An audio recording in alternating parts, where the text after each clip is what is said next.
So there's this kid named Zachary, and Zachary lived in a world of total silence. See, after his father passed away years earlier, he basically went internal.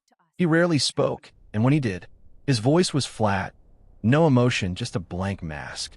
But behind that mask, Zachary claimed he was hearing voices, dark commands that he eventually just stopped fighting. One night, while his whole family is fast asleep, Zachary goes into the garage and grabs a sledgehammer. He walks into his mother Melanie's bedroom, and he strikes her over a dozen times while she's sleeping. This wasn't some accident. It was a calculated, brutal attack. But he didn't stop there.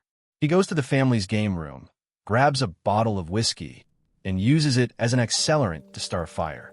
Like bro really tried to burn the whole house down with his older brother, Josh, still inside. Zachary just walks out of the house into the night, carrying a notebook. And inside that notebook, a full confession detailing the entire plan. When the police find him shortly after, he is remarkably calm. But during the interrogation, things get chilling. While he's talking about the logistics of the murder, he just starts laughing. It wasn't a normal laugh. It was this hollow, rhythmic sound that people later described as pure evil. It was like a total psychological break caught on camera.